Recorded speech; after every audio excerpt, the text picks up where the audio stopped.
Good evening, ladies and gentlemen. I welcome you again to another Wednesday night with Advisor's webinar, Surviving the Pandemic. Tonight, I like to welcome Dr. Radhia Benaliah, our esteemed friend, colleague, and partner over the years. So Radhia, can you kindly please turn on your cam and audio so that we can start? Good evening, Radhia.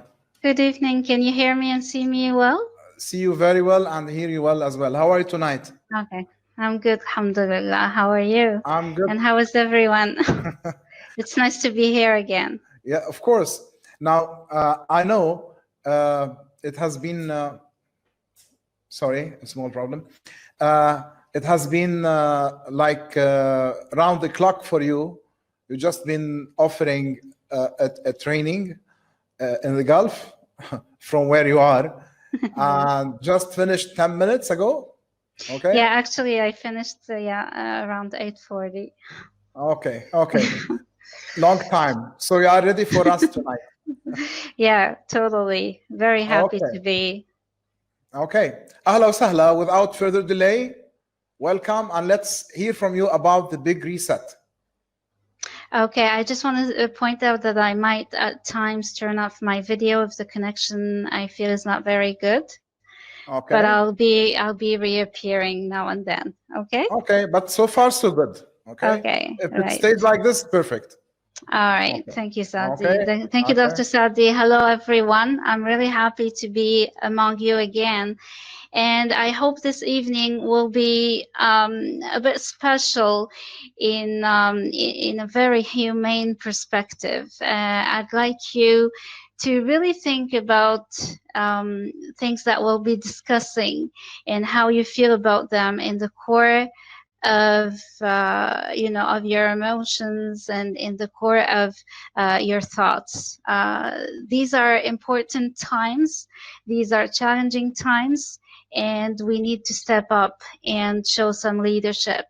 So I really certainly hope that this will be a milestone, hopefully, that you will be able to build on. Okay, so for those who don't know me, my name is Radhia Benaliah. Dr. Saadi already introduced me.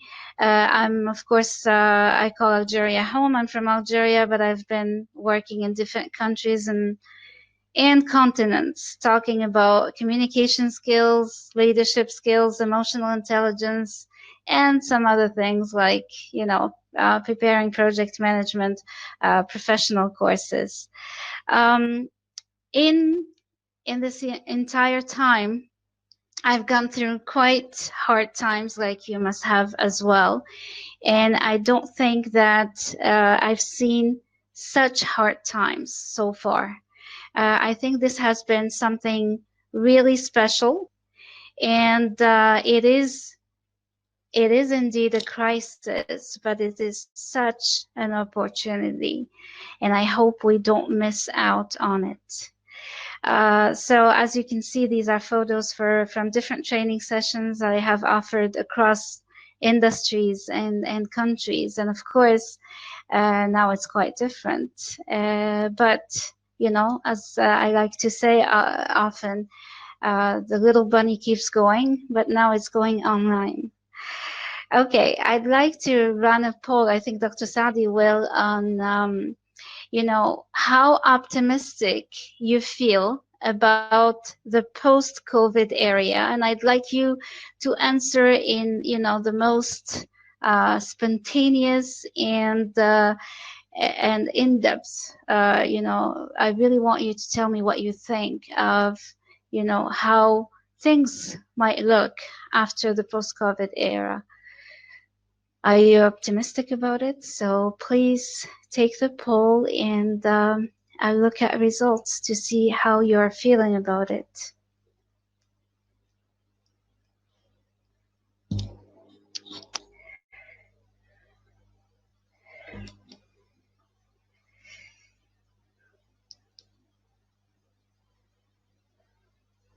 So I'm looking at the polls. Their bars are still dancing a little bit. I'm giving it time because I really would like everyone to vote. That's quite important, as a head start to this webinar. Are you optimistic about the post-COVID era? Sorry, I keep saying area. I mean era or time or period. Okay, we've got some stability here. So I was just going to share results, Dr. Saadi, but I don't see the button. So can you do that?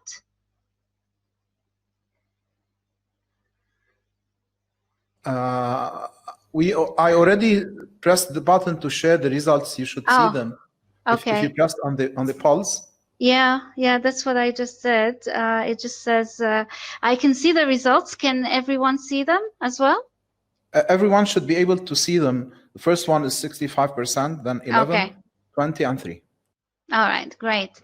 So I see a lot of optimism, which is good. I'm all for it. I'm all for being positive. And I'm looking at here, I'm looking at a very small percentage for people who are saying there is no such a thing. Some people did not really think about it. And of course, some people are pessimistic about it too.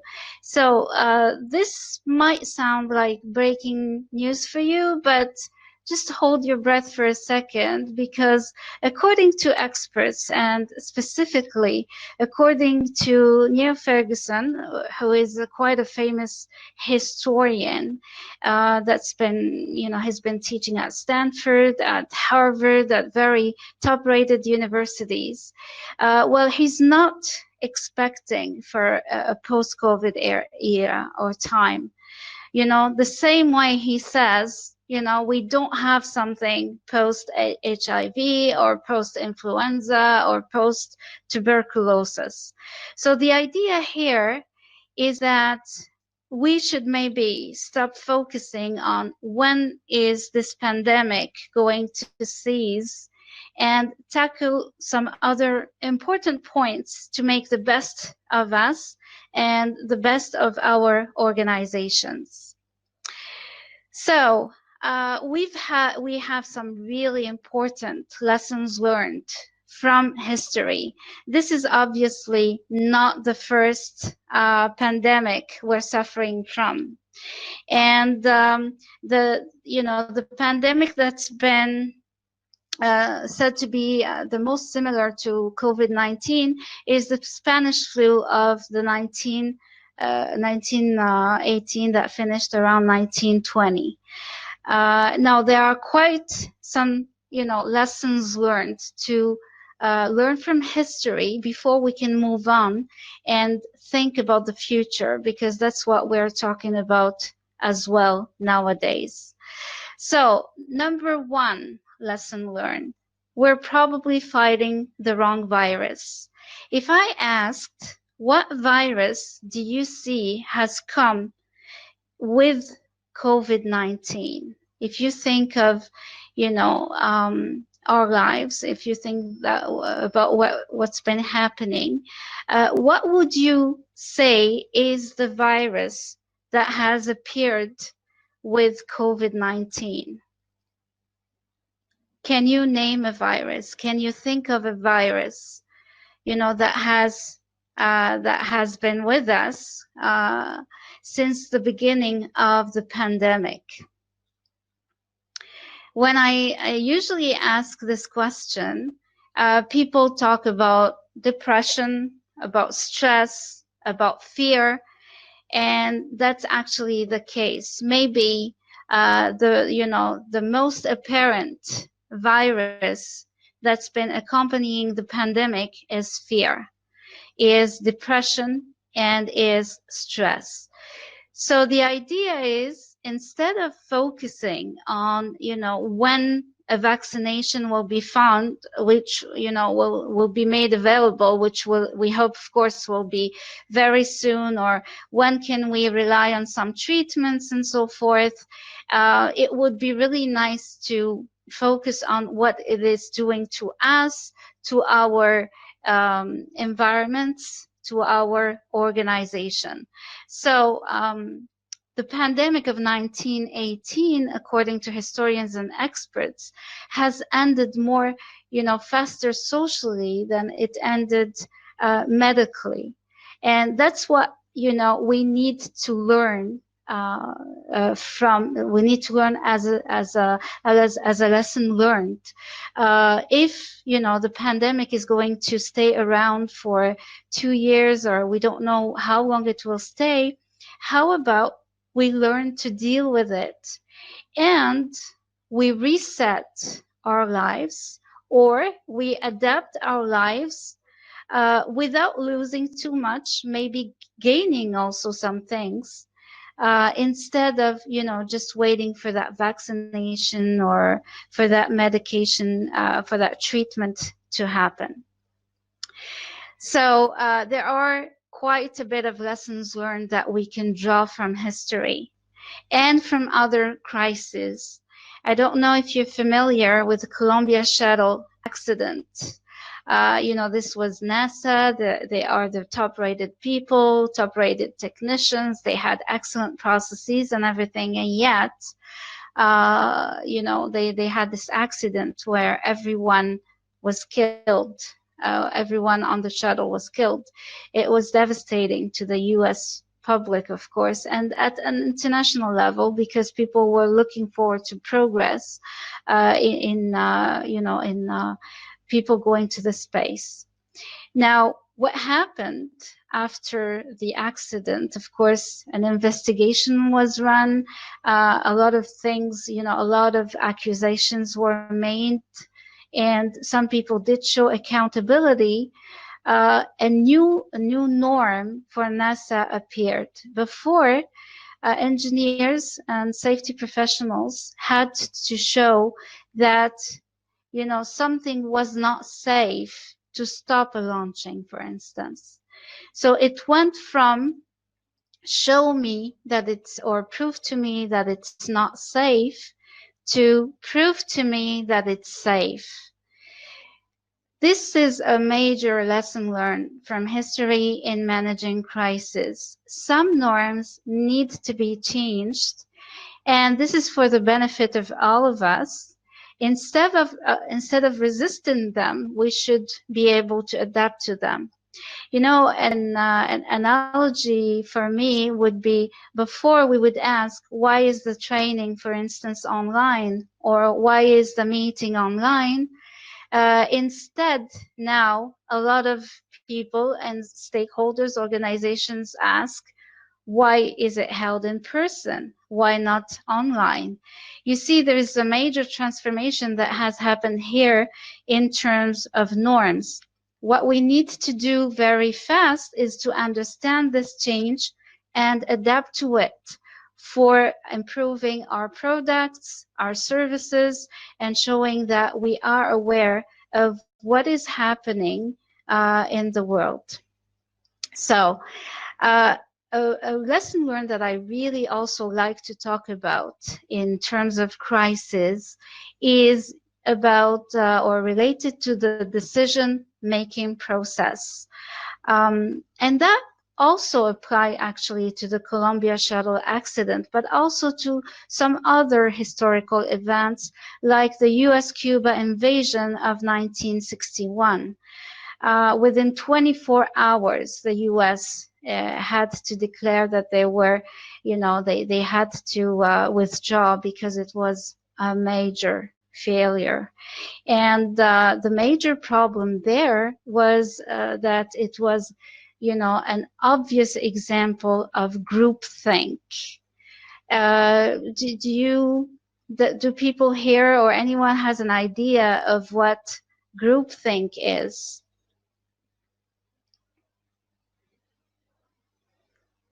Of course, we like to talk about, collaboration, participative decision-making, but there is something that happens sometimes that impedes good decision making, good development, good transformation.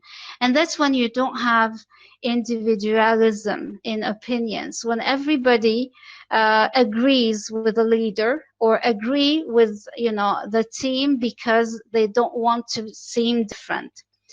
To talk about the Columbia Shuttle accident again, one engineer, a junior engineer, had actually, you know, uncover the safety risk, but he thought that, you know, since the senior engineers have not highlighted it as a safety problem, then I must be wrong and they must be right. Same thing for the Cuba invasion, even the Iraq war. And that those are historically and internationally, considered examples of how groupthink can impact decisions for the worst and not for the best. So 3 lessons learned so far.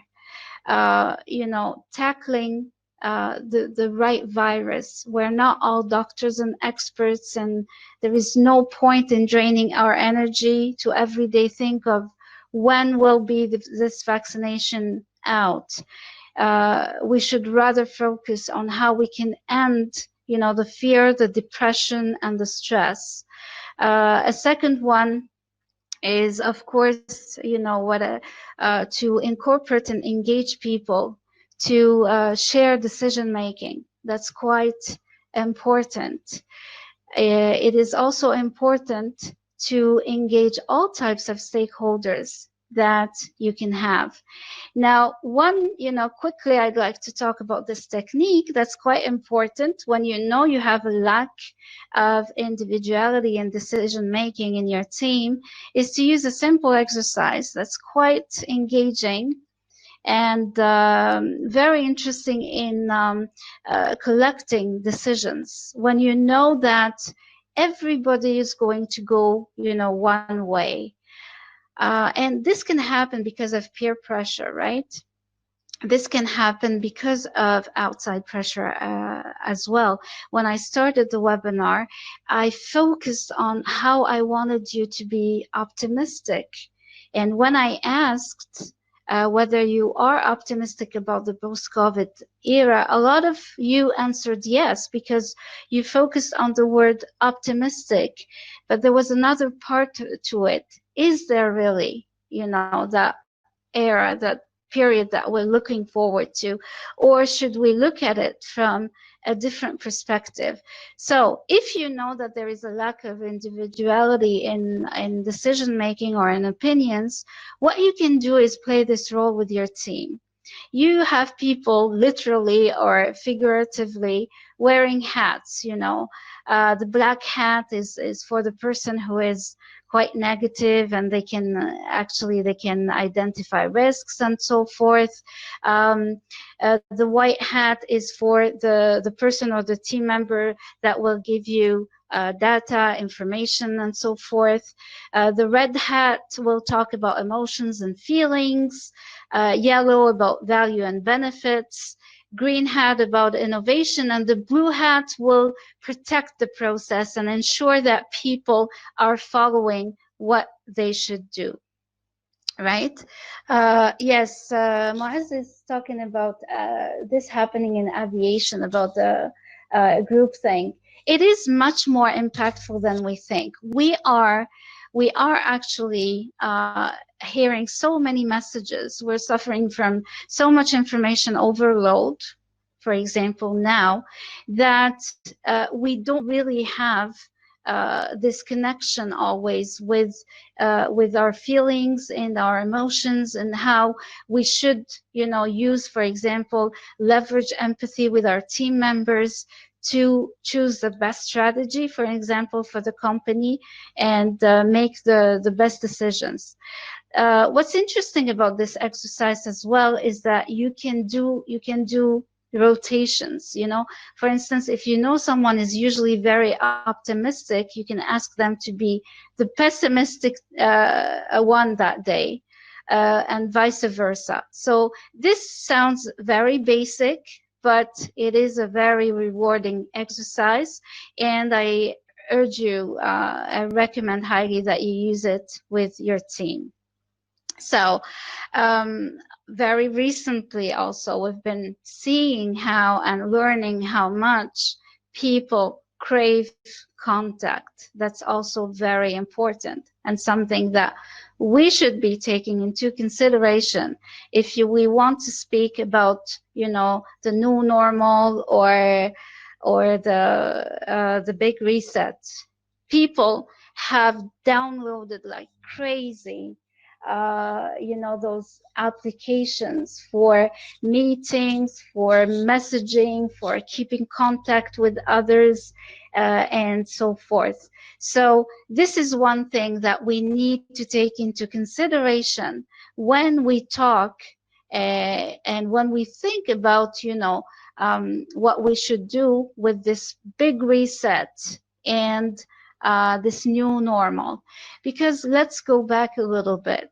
Since the pandemic has started almost, we've been hearing all these, pieces of our information and news and, about what will be the new normal, what will it be post-pandemic, how we will reset. Well, what do we reset to? There are no factory settings for what we do. So what's great here, is that we have a unique opportunity to change so many things. Of course, one thing at a time, and not fear this reset and not fear this new normal, but rather try to adapt to it in a smart manner, in an emotionally intelligent manner, instead of just fearing what it would look like. So, you've been hearing, I know, with advisors webinars from several people, from Al Zaytoun, from Antonio Rodriguez and others, that, agility and resilience are core to the companies. And I'd like here to actually make the difference for you between resilience and agility. Resilience means that you recover from something. So we've had, you get sick or you lose money or, you go through an emotional crisis. Your ability to feel better again is your ability to be resilient. Agility is your ability to move quickly, to be somewhere else quickly. And this is what is required of us, to let go of some of the things that we've had in our lives, pre-pandemic. They weren't all great, right? Some people said, I don't want to go back to the new normal. Of course, we do miss some things. We all do. However, this doesn't mean that we cannot go to, a place that would have its own pros and cons. So here is the difference between resilience and agility. Resilience is your ability as a person to recover. And that's such an important thing as a person, as a team, and as as an organization. Thank you, Ahmed Kharizat. Exactly. Who said the norm was great? Why are we so attached to that norm? Was everything perfect? Obviously not. How about our ability to be agile? And I don't just mean in a project management way, and I know that you've heard a lot about it, but I'd like to stress on your individual ability to be agile and to be resilient. For instance, using helpful thinking instead of unhelpful thinking. Very basic things, like saying, instead of saying, I've lost my customers, I cannot do training anymore, I'm doomed, to say, what am I going to do next? What kind of customers will I focus on next? Who will be my next customers? It starts by talking to yourself, and then, model that resilience for the team and show them that we can go somewhere else. You need to model it for your team They're looking up to you, and it's important to show them that we can go other places. So, some organizations have done very well with that. And surprisingly, even some big pharma who are known to be, very much is institutionalized. I always have a hard time pronouncing this word.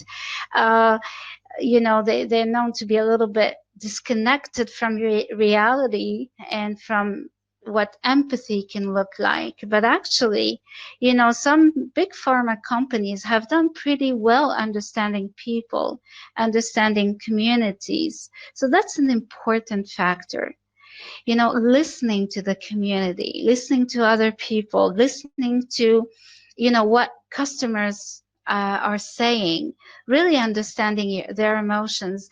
And actually, the organizations who have a clear awareness of, this universal emotional tide. We've had, sort of a tide, sudden tide, and some people were at loss, and some organizations were at loss of what to do with it. Well, they've taken into it, into themselves to really understand what the company or what the community needs, to move to the next step. So different companies have done different things. T-Mobile has partnered with some companies to offer thousands of chargers to patients who were isolated so they could keep in touch with their families. Coca-Cola gave some, precious advertising space to the community. CVS, that's what happens when you're empathetic. You actually understand, the emotions of people around you. They offered testing in the parking lots.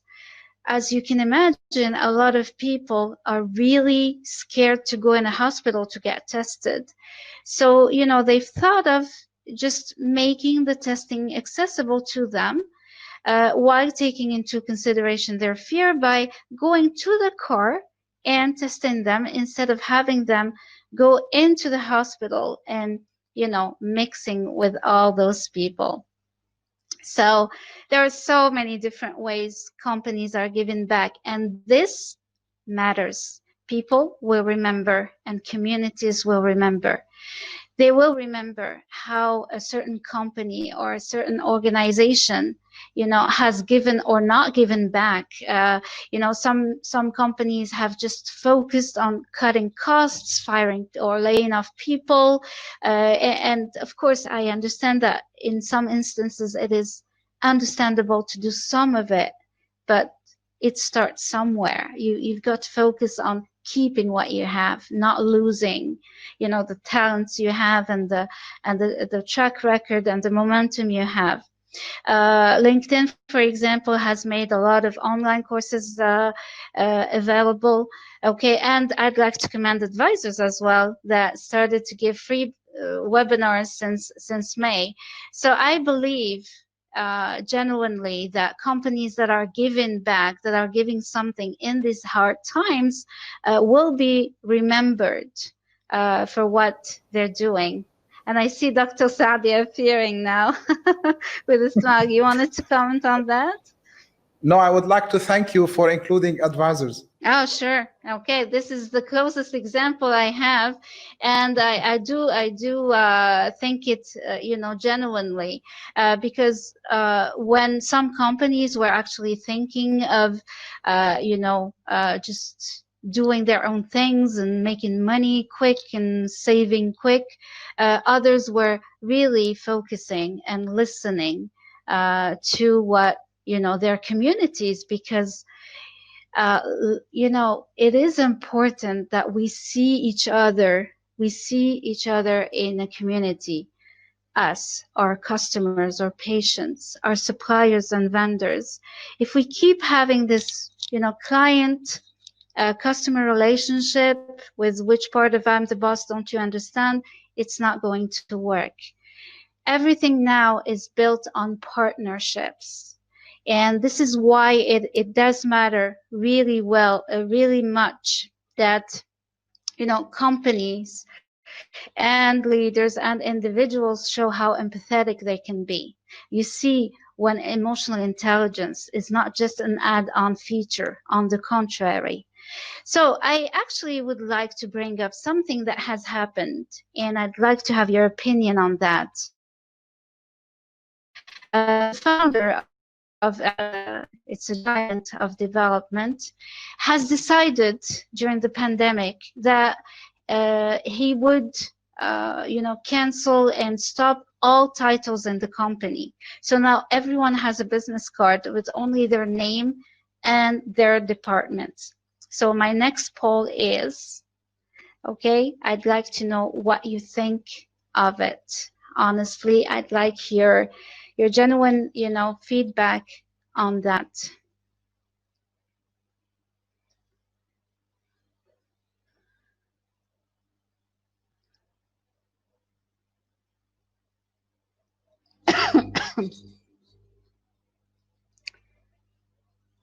So I see the bars are still moving, and I'm a little surprised actually with the feedback.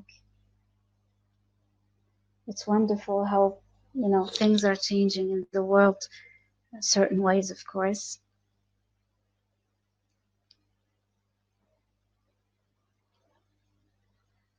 Okay. So I think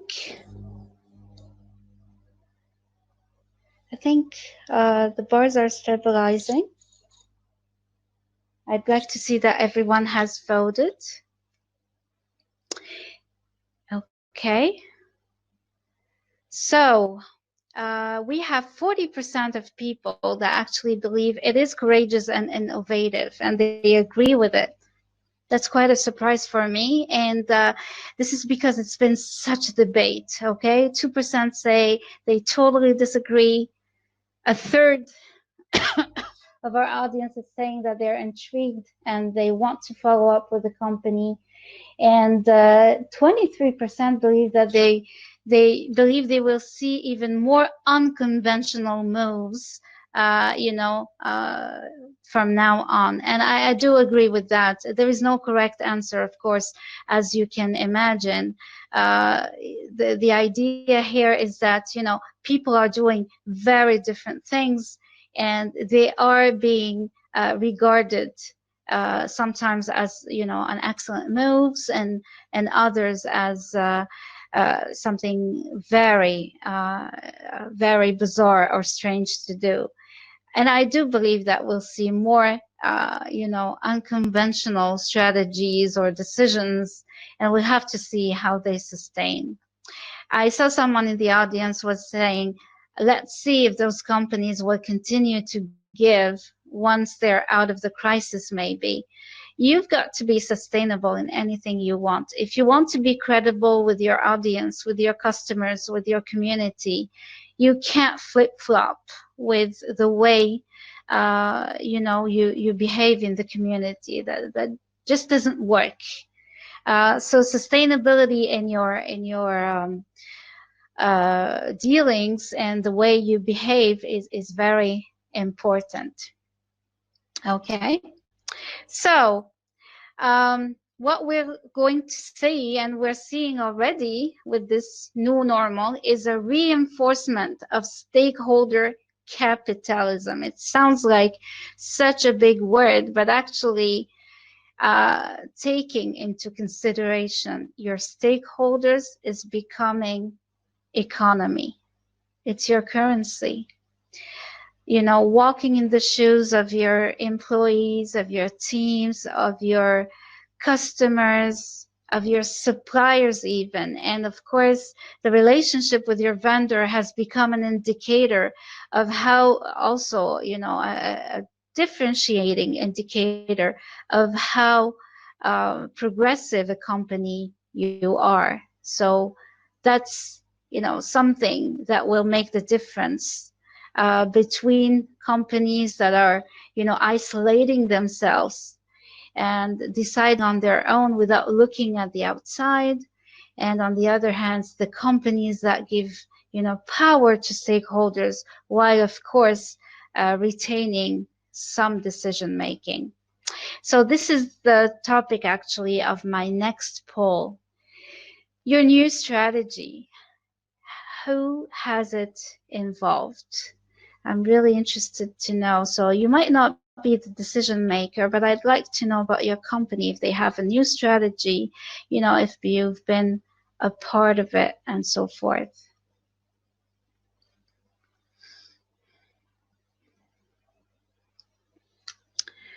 Okay, so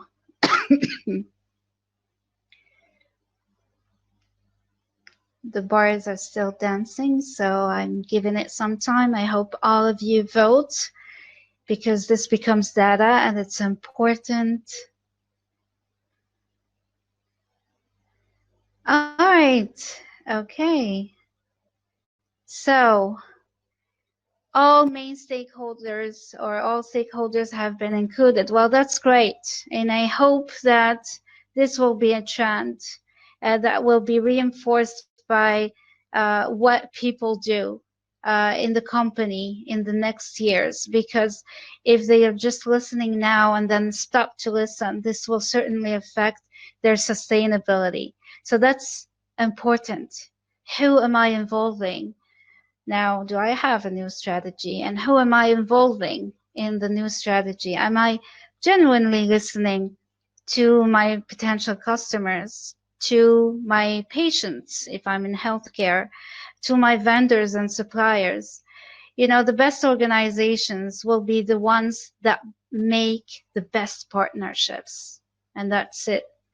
That will be very important. Another chance, even though we talk about social distancing, it's not always like that. Actually, new connections are being made. We've been talking to people in other countries that we have never talked to before, right? Or maybe very occasionally.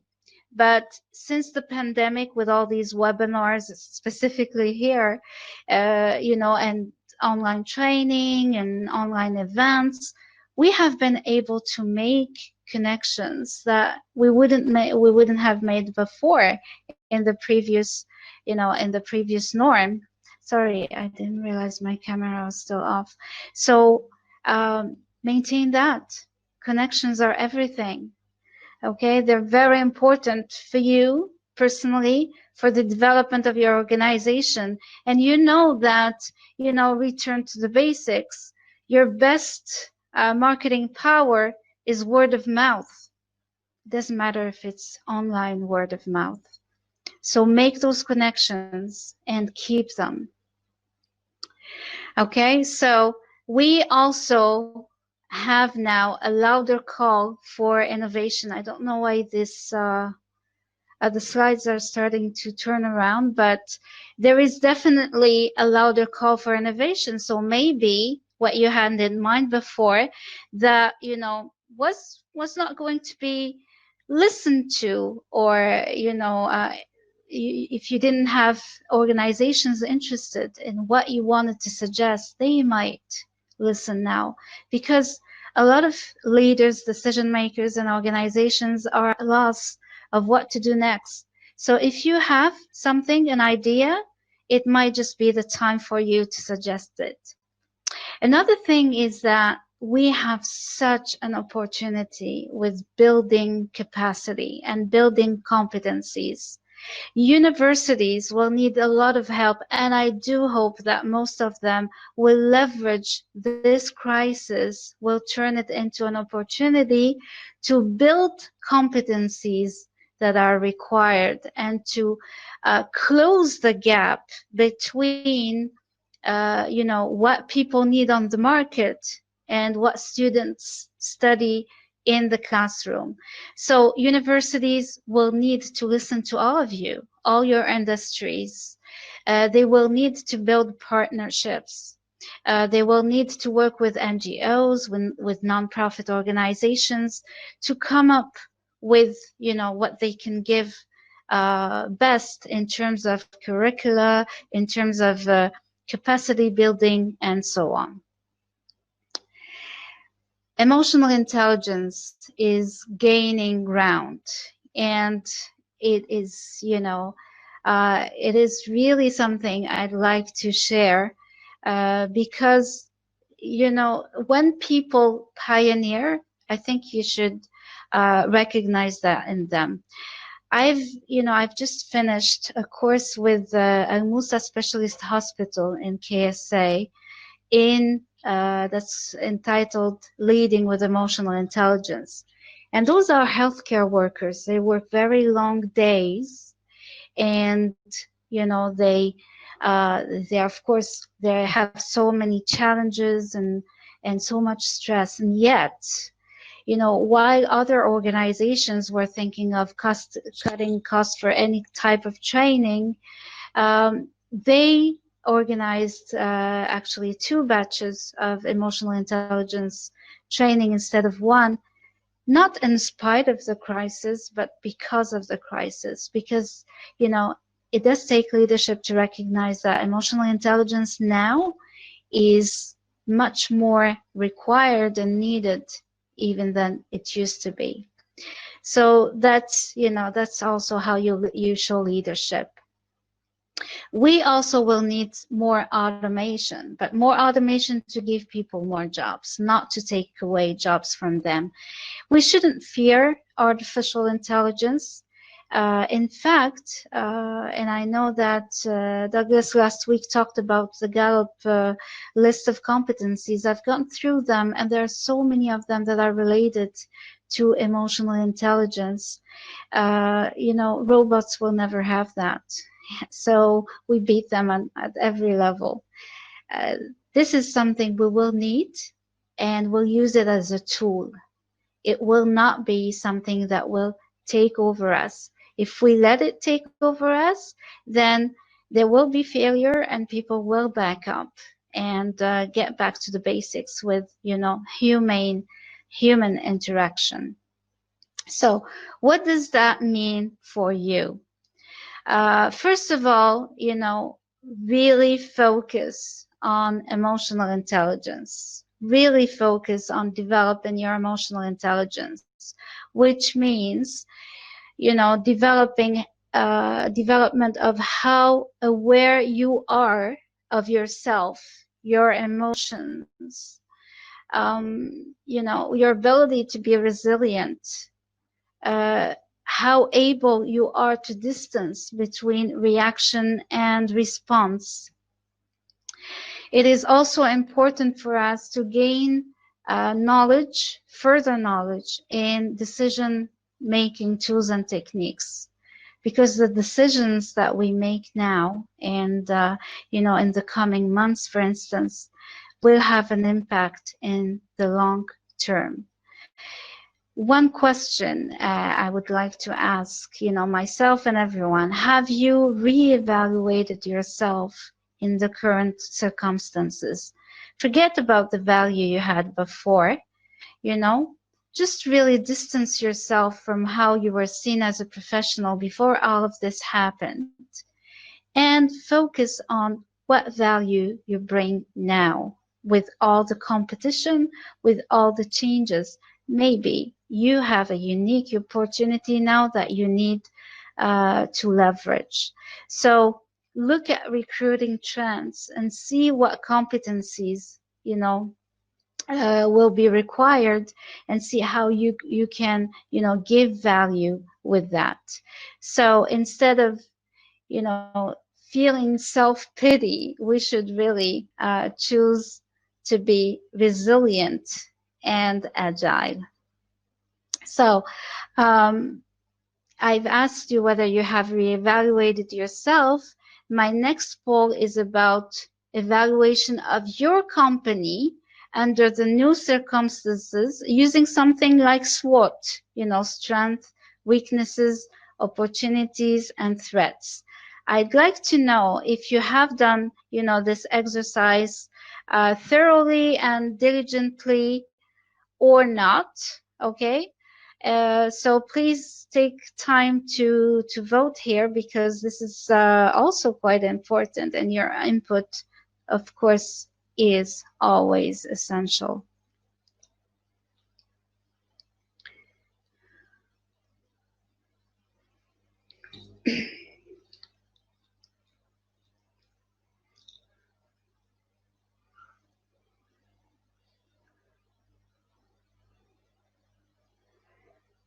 Okay, so I think we're near. And Radhia, yes, one thing is, what is a SWOT if somebody does not know it? yes, thank you. Yeah, you're reminding me not to assume that everyone, is acquainted to the same acronyms. That's one thing we need to work on nowadays. You know how we assume that everyone understands all types of acronyms. So a SWOT analysis is, a very interesting exercise that you can do about yourself, your team, and your organization. So it needs to be a team exercise. Obviously, you don't do it on your own for the organization. And, you draw a vertical line, an horizontal line. You put your strengths on one side, everything you're strong at, your weaknesses. Okay, you need to be aware of them. So I don't like it when companies or teams or projects have very little weaknesses on the right side. This might be, a red flag that they're not being self-aware of their weaknesses. Okay, and then opportunities. What opportunities do we have? And now with this crisis, as hard as it is, the opportunities are there. And of course, the threats, so the negative risks, right? So this is a team exercise, and I hope that you've done it. From looking at the poll, I see that it's almost half-half for people, who have done it, and people who have not really done it. Okay, so it's interesting to know that. It means we definitely not have, we don't have a trend here, and it's interesting to know as well, that some companies do, some companies don't, and we need to do it. We absolutely need to do it. We need a fresh perspective on where we stand with the market, with the community, at an international level, under a new perspective. Thank you all. So there is actually a checklist. Something else that I recommend for you is to look at a checklist, a reinvention and recovery checklist that Deloitte has put together. So that can be very helpful for you. One of the things they talk about, interestingly enough, is, human interaction. Evaluate yourself on that, especially now, because, there is something called virus fatigue, or, isolation fatigue, or people are tired of being isolated. So what options can you give them? Okay, what alternatives do you have if someone needs support, needs something? So also, how to increase immediacy. What immediate products and services do you have to offer? Okay, that's also very important. What are your, quickest or lowest hanging fruit? Something that you can put together very fast. All of this is very important. So, all right. So next,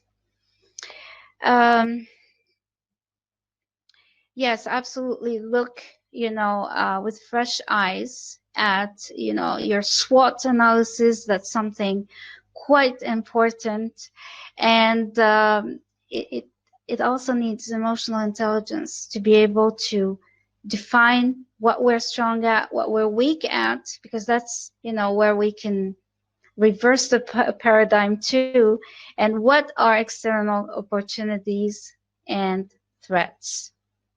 One of the things, I've read so many articles, and here I'd like to also thank a young man that has supported me a lot with the research I've been doing.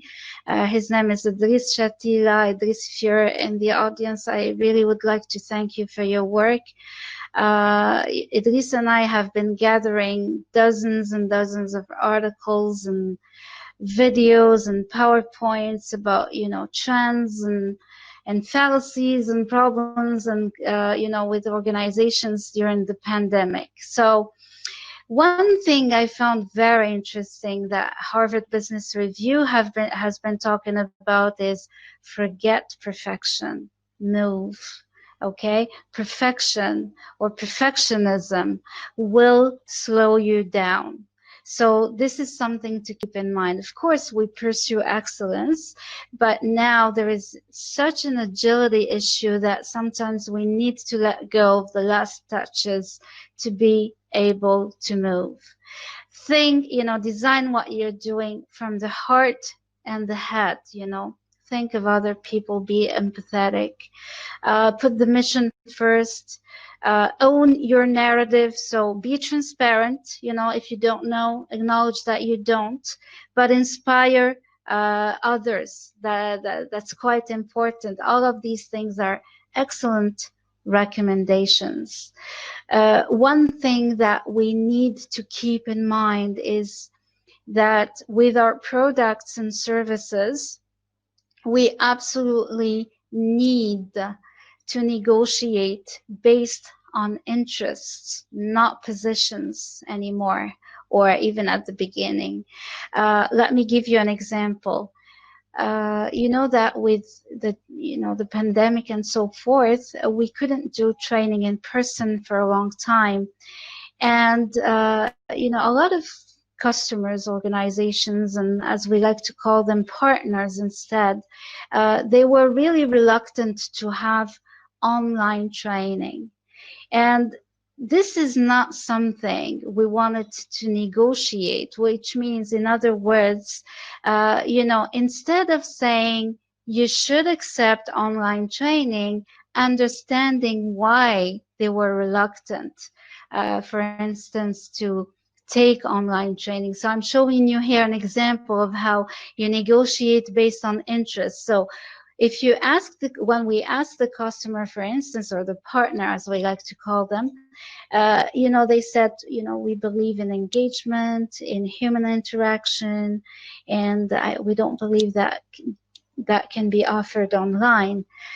So as soon as you hear that, you know how to negotiate, the best timing, the most engaging method, how to get people to really commit and discuss and talk, instead of, just trying to make them change their position. So listen to your customers, to your partners, and see why they have a certain position.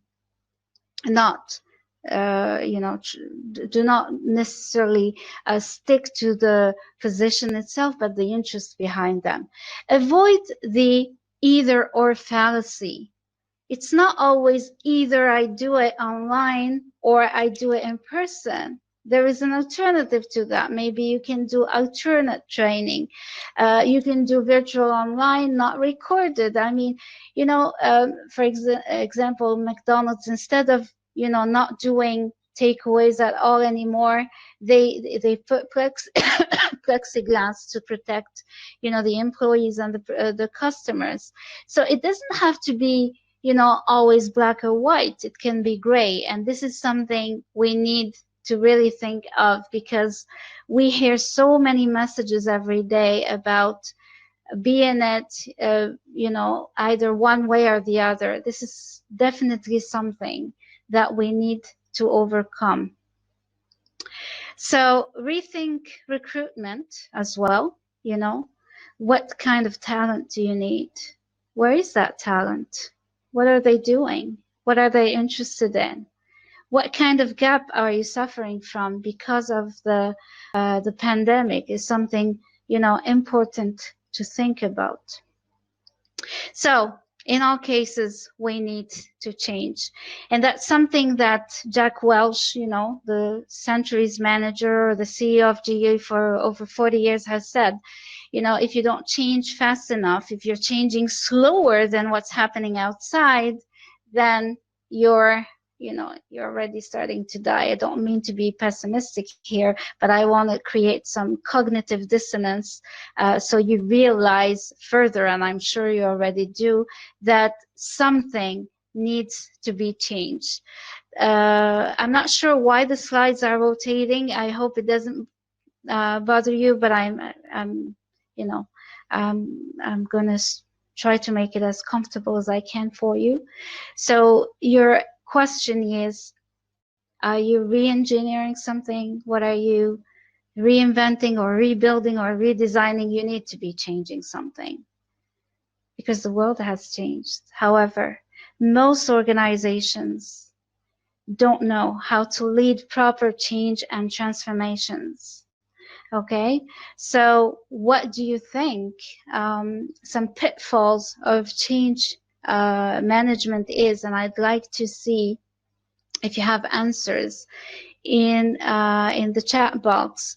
What do you think it is the case that most organizations don't know to do change, to manage, and to lead change? Any input? Okay, so let me tell you actually about some of these pitfalls. Very often it starts right at the beginning. There is a lack of assessment. We're not thinking how the change we're doing could impact others. Of course, we know we need to change, maybe to better ourselves, maybe to reinvent ourselves, but we need to assess the impact of what we would be doing, right? So we need to assess our readiness to change, the competencies we have, potential impacts, resistance. And by the way, resistance is not always negative. Sometimes people are resistant because they have a better way to do it, a better idea. And as long as they're speaking, at least, they care. The problem is when they stop to speak. So a very interesting tool that I love to use personally is called the impact wheel or the future wheel. What you do is actually you put the change in the middle and you try to think of all the potential changes or potential consequences of your change in every way. And this is a sort of mind mapping that can help you. Psychologists say, many of them, that when you draw, you have a better perspective than when you write. So this can help you, think of a lot of consequences. Here is actually work in progress done for COVID-19. This is a future wheel done for COVID-19. You see somewhere here, you can find an opportunity for you and for your organization while taking into consideration the risks. So another fallback or pitfall for change management is when passion takes over logic. Sometimes we're so passionate about the change we want to make that we're not looking at anyone's perspective. We're not thinking of risks. We're not taking into consideration the national or organizational culture, which is of course something to avoid. So don't misread resistance. Try to understand it. Use the empathy of yours, your emotional intelligence, and that will enable you to actually have a good persuasive speech. At the end of the day, we are marketeers.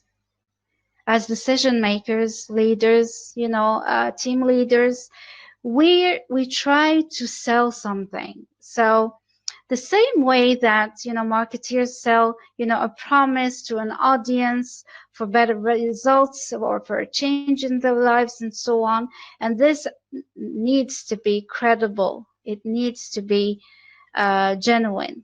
All right, so the same way they do it, we should have one for changes. So it should start by listening to people and involving them. People don't necessarily resist to change if you include them in the endeavor. if you actually ask them what they think. So you could do a little survey. It doesn't have to be, the great academic research. If you just do, a 3 to 5 question survey saying, what do you think about this change? Or, you can put scales from 1 to 5. How comfortable are you with this change? How ready do you think you are? And leave room for 1 or 2 open-ended questions to genuinely ask them for the feedback. You might really have people on your side instead of having them against you, resisting your change. So you need to listen to them, involve them, show them how this can help, their lives. What's in it for them, right? It's not just about the company or the organization. It has to be something that helps them and that really matters. Sometimes change initiatives don't work because we've just been too optimistic about what we can take. So yes, big reset, yes, new normal, but we need to prioritize. We can't change everything at the same time. We need to be aware of what we have on our plate, what we can tackle. And we don't want any naive optimism. Of course, it is important to be optimistic, and it needs to be paired with sound, with being realistic.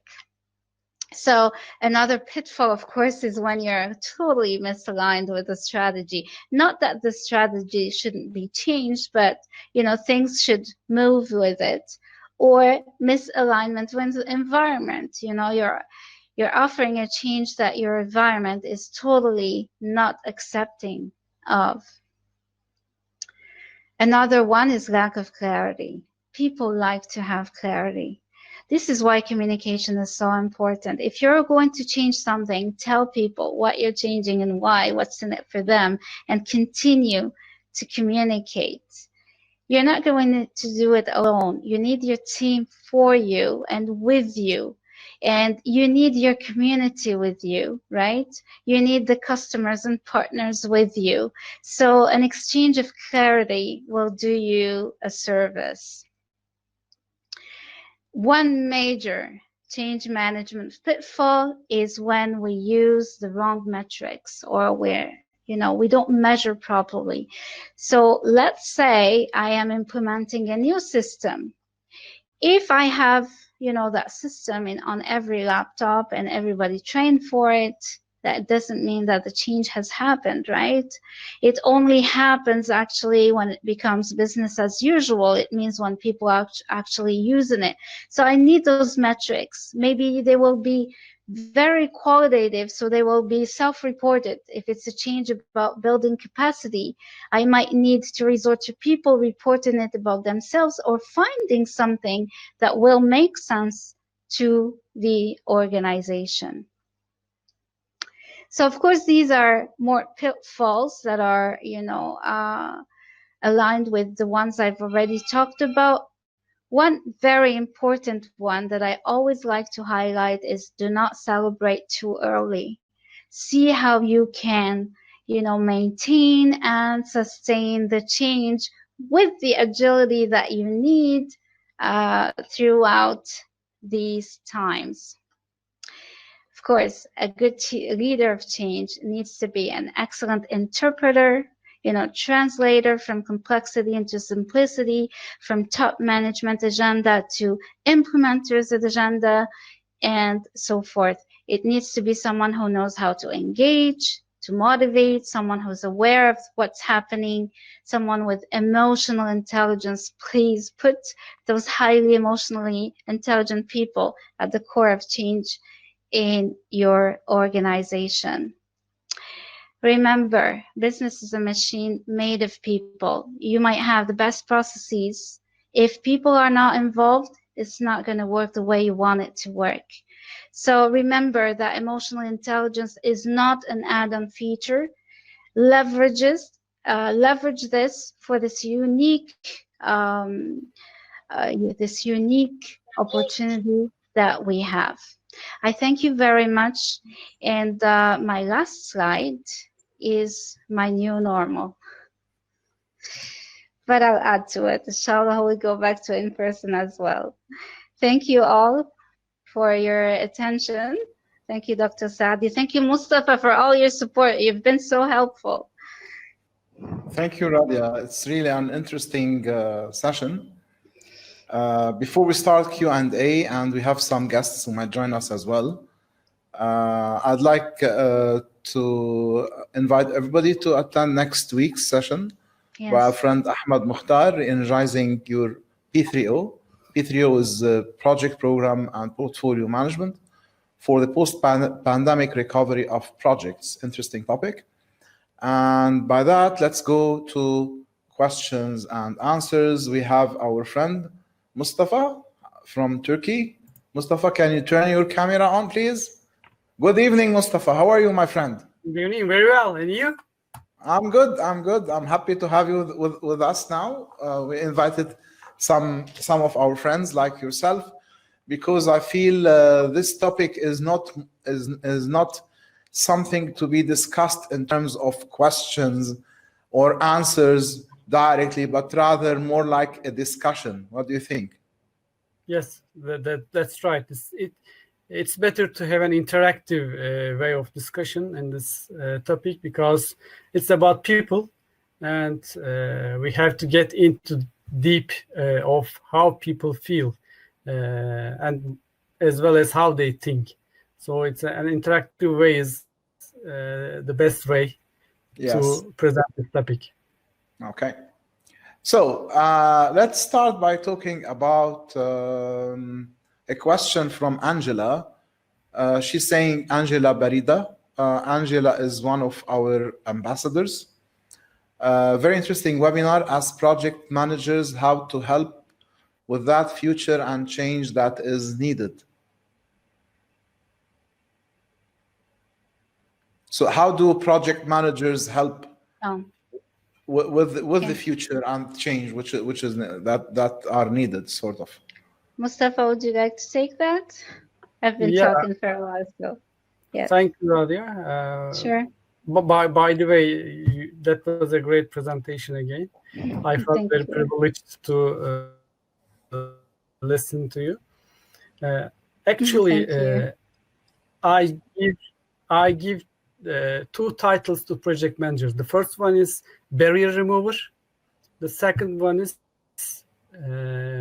change manager.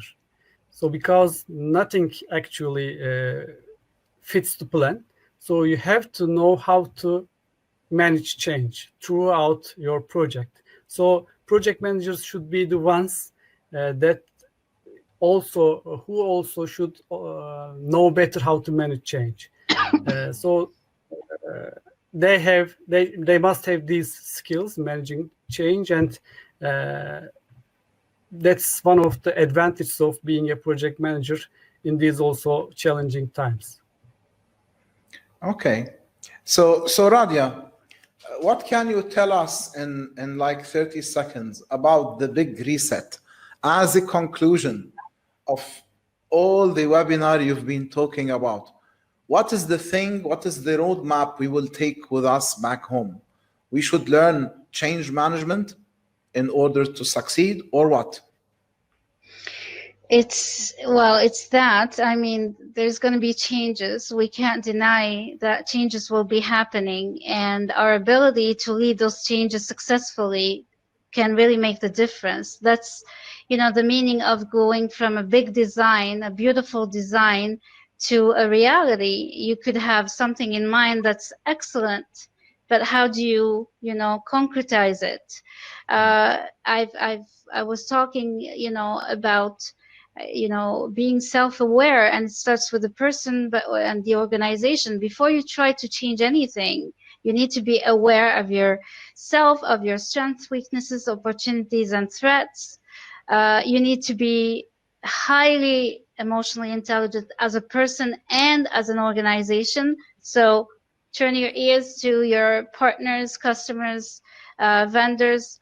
All of those people will reinforce whether you succeed or not. So this is what I was tackling with a stakeholder. capitalism, because your ability to manage and engage those stakeholders will become currency.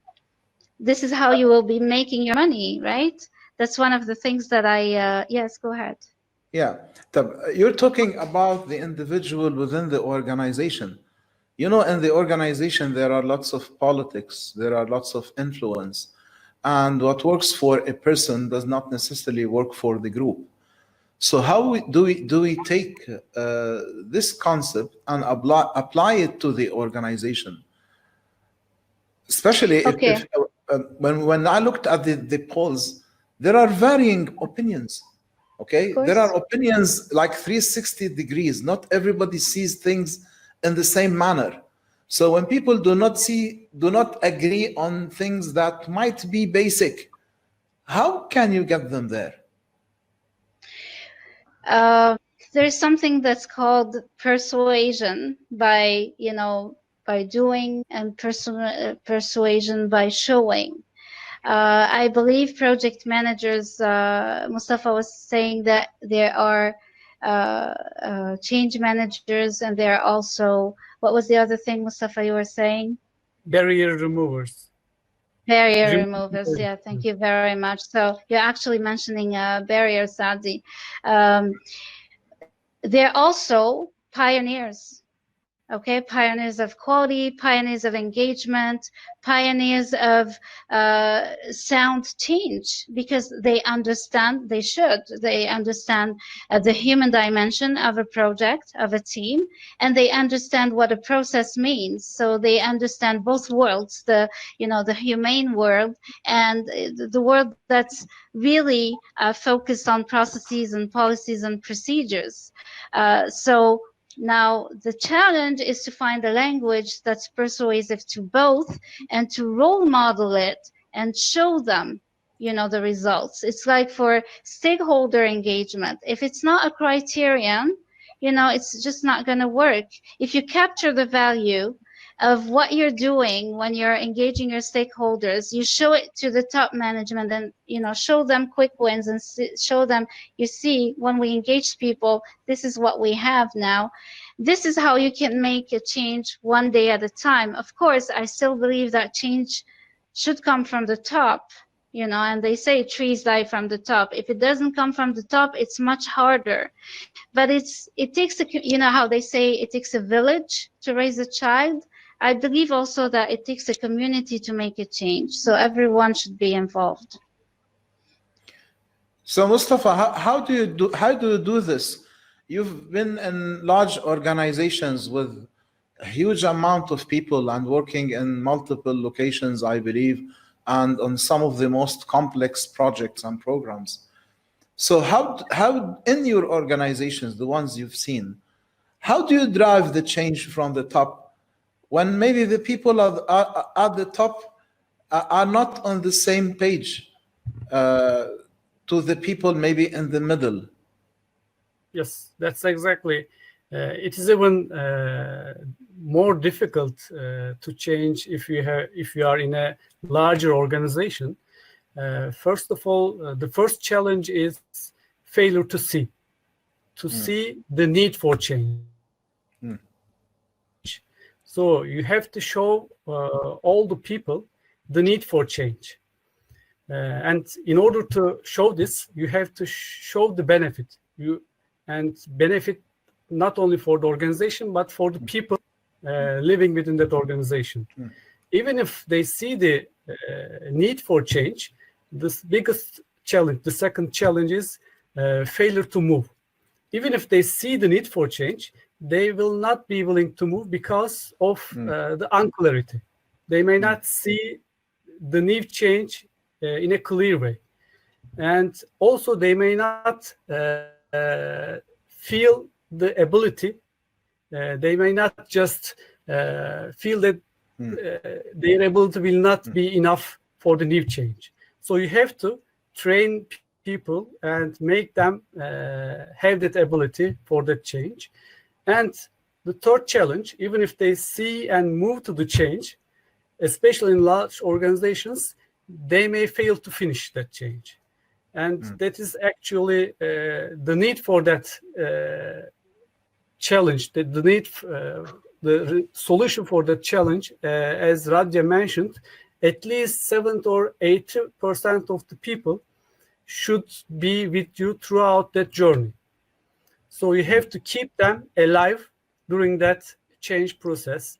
So if you can manage these 3 challenges in the large organizations especially, you can finish that change. And these 3 challenges are really difficult to handle, but if you can find solution to these 3 challenges, you can achieve that. Okay. I have another question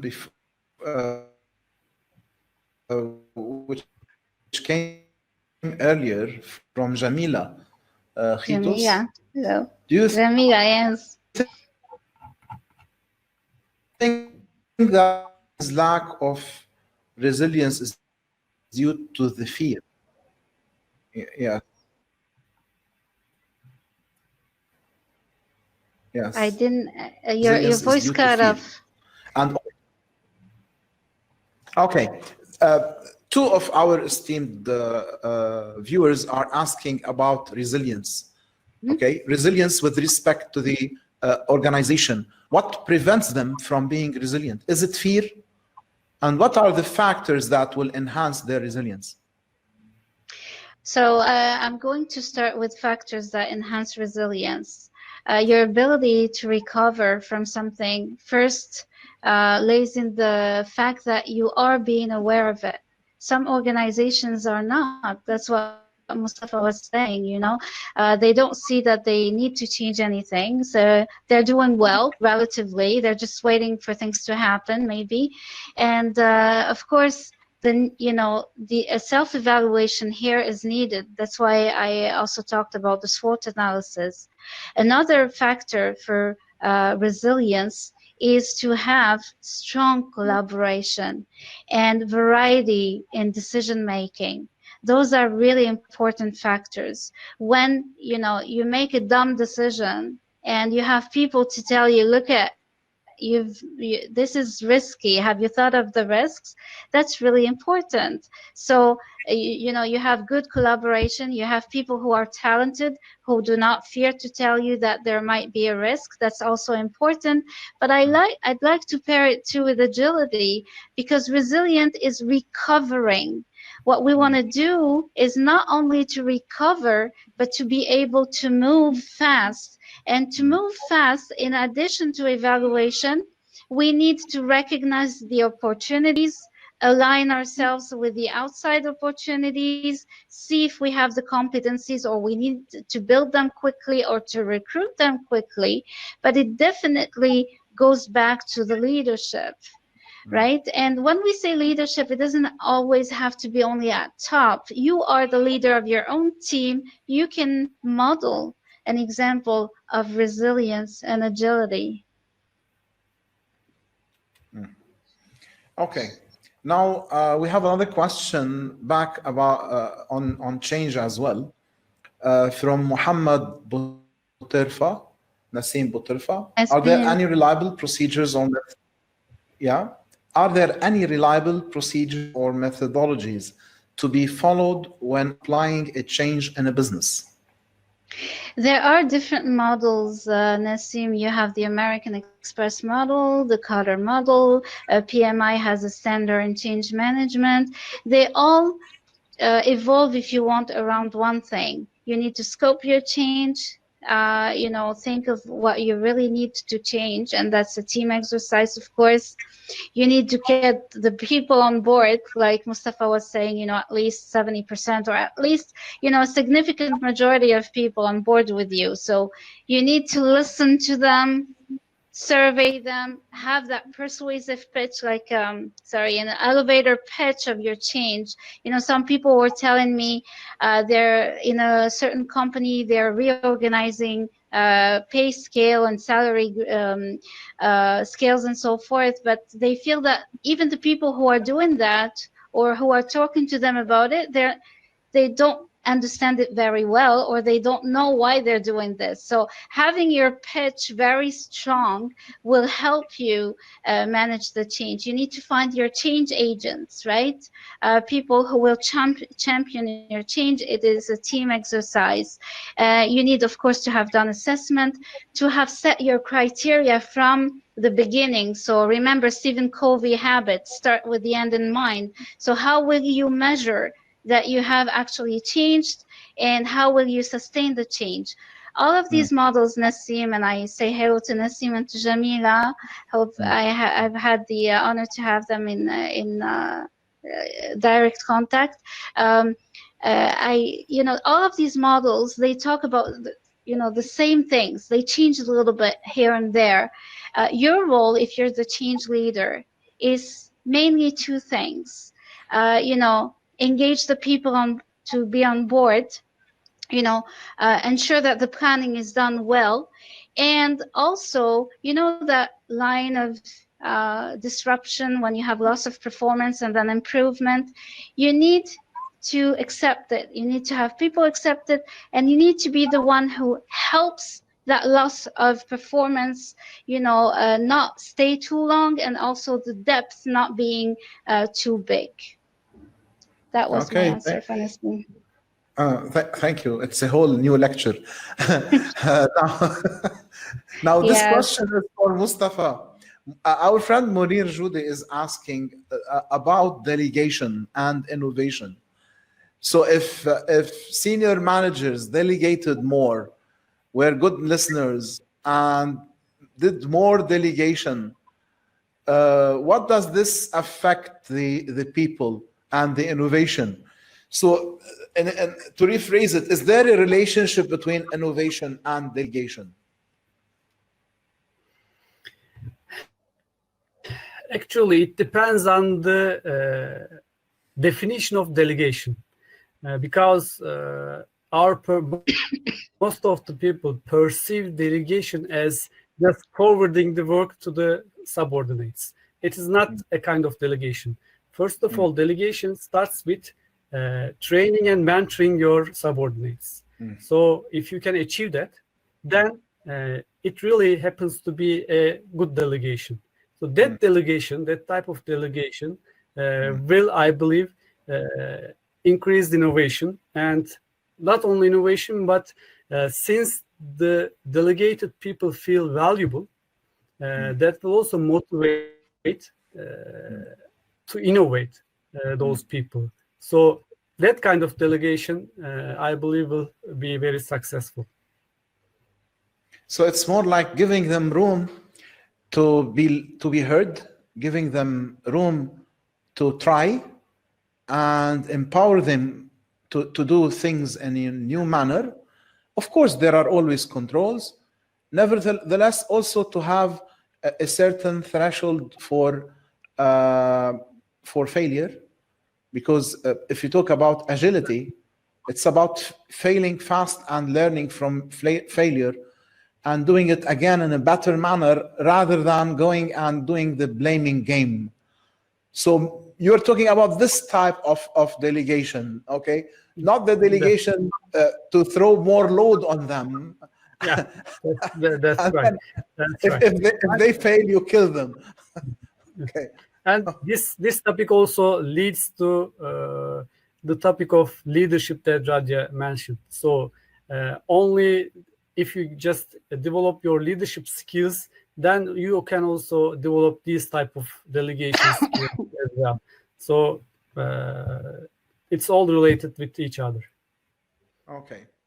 Now I have a comment from one of our stars in Advisors Ambassadors. It's a video I'm very, very proud of. Okay, because I feel that we know people and they know us and we never met before, and our connection is based on goodwill, on knowledge sharing, on networking, on trying to learn from each other, which is the words that Stella Maris Nambazira. This is why I decided to put her in the beginning of the video. So thank you, Stella. Now, Stella is saying failure to see the need for change is a key parameter in the post-COVID era. It will determine the company's future. What do you think? You agree with Stella, Radhia? Yes, absolutely. I think there is somewhere to change for everyone, whether it's at an organizational level or at an individual level. I have been given a lot of thought of how to, in a way, reinvent even myself. So I do believe that if people don't see the need here and the opportunity here, I don't know what will make them do. And another note from another star of ours, Karen Brunman. I like in the video she said during the COVID, and then she removed the cover and said after the COVID. She's saying we also need to show people what happens if we do not change, the cost of not doing anything. Okay, I think this is powerful in terms of being persuasive. Okay, can you afford this type of loss?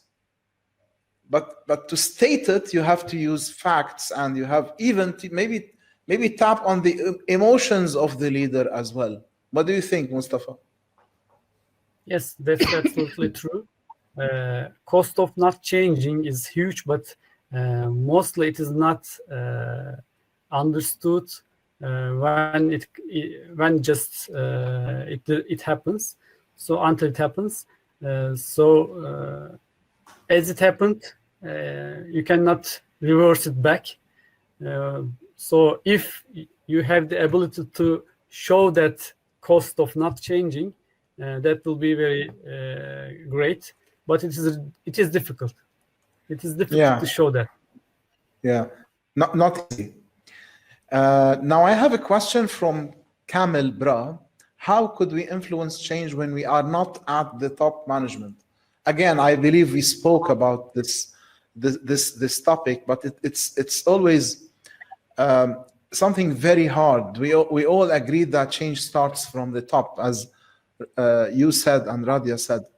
Now this brings to me a real incident. I was working in Kuwait, maybe I think 12 years ago or 10 years ago. And one of my friends was recruited as an advisor to the CEO to do change management. And he started to do some awareness and speak to middle managers and top managers, and nobody, absolutely nobody, agreed to collaborate with him. So it is not one wall, it's all walls. So what did he do? Something very simple yet extremely effective. In one day, he did something. The next morning, all the top managers came to his office and said, yes, we are ready. What do you want us to do different than what we're doing? And what was the secret? He bought 200 copies of Who Moved My Cheese. And he distributed all the copies to all the senior people. It was a very large organization. And he told them, each one of you has a day off. You are paid today as if you are working, but you'll not work. You're gonna take this book and go home. And that's it. Of course, he had the empowerment, okay, to invest 200 man days of senior people to stop the company. But this by itself was like a big shock. This guy has power. He did not command us. He just gave us something. Now, nobody could resist the curiosity not to read it. So everybody read the book, Who Moved My Cheese? And the second day they came back and they changed their minds. Okay. And in this work, he was able to get into the top manager's mind. But again, he was empowered. He could do that. A middle manager or a professional in the organization cannot do that. I'd like to add something here about the question, and we've already visited it. However, one thing that's really relevant to emotional intelligence is to focus on what we can control and take distance from what we cannot control. I cannot change maybe the mind or the decision of, you know, an executive at a certain point. However, I might model something in my team, and as I said, capture the value and show it to the decision makers. So don't waste your energy and start feeling resentment or depression or disappointment by focusing on things you cannot control. Start with yourself and your team, and this will bring results. Inshallah, it will work. Excellent. Consistency too. Yes. By this, I'd like to end our session tonight. I know that Radhia is tired. Okay. Oh no, I'm fine. I'm enjoying this. I'm enjoying this, and I'd like to thank everyone for attending the webinar, for their engagement. Thank you. I think we lost Radhia, the connection. Yeah, she's not tired, but the connection of her is tired, I think. Yeah, yes, yes. So until she comes back or her connection comes back, one last thing. She's left. She might be coming back now. Any last thoughts you like to say to our participants tonight, Mustafa? Actually, the attendees here, I believe that they just spent their 1.5 hours here, meaning that they are really eager to look for new development, new things. So they are getting out of their comfort zone. So congratulations for them. Hi, I don't know when I left the room or what I was saying, but I was thanking everyone, and I was saying that I'm fine. Troubled? As long as you need. Mustafa? Sorry, can you repeat the last sentence? Okay. You were saying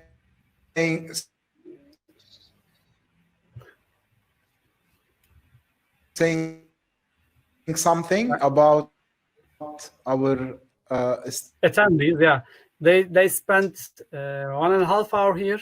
It means that they are really very eager to learn, and they are just getting out of their comfort zone. Congratulations to them.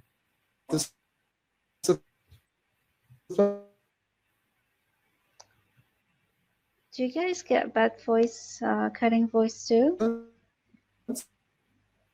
I think Saadi has a connection problem. Yeah. I don't know when I left the room. I think he's out too now, but I wanted, I was thanking everyone, including you, Mustafa, and our other Mustafa. Thank you for attending the webinar. Thank you for your input, and I'm here as long as you need me too. But I realize everyone must be tired. However, my energy is just building up. I'm fine. So let's see when Saadi will be back. So I wanted to invite also everyone that's not connected to me to, connect with me on LinkedIn. I'll be happy to take this conversation to the next step. I think Saadi's back. Yes, I'm back. Okay, welcome back. Thank you. I think there is a strange problem that occurred to all three of us at the same time. Okay. Yes. So we were talking about last notes to our audience, and Mustafa was saying something. Can you please say whatever you would like to say? Yeah, actually, I just send my best wishes to the attendees because they spent their 1.5 hours. It shows that they are really trying to getting out their comfort zone and keen on learning new things. Congratulations to them. Absolutely. And they're consistent about it too. Yes, of course. And I believe, I love that. And I believe we are lucky because we have each one of our participants. I really appreciate they invest the time to listen to us every Wednesday. And this thing keeps us going on. To us, we're managing a business, but we decided to make this free of charge because it's like every Wednesday we can relax. We can do something we enjoy, okay, and share knowledge and learn from each other. Okay, so thank you for joining us tonight, Mustafa. We're gonna see you on December 30, but I'm keeping this as a surprise. Okay. Okay. Radhia, I'd like to say anything to our audience before we I close just down would tonight? like to thank them again for attending, for their input, and if you're not connected with me, ensure you do on LinkedIn, and I hope to see you again very soon. Take care, stay safe, and stay hopeful. Thank you. If you like to share your link on here on the chat box so that they can connect with you, also, Mustafa. Sure. Thank Okay. you, and stay safe until next Wednesday. I'm always happy to be with you. Good night. Good Bye-bye. night. Bye-bye. Bye-bye.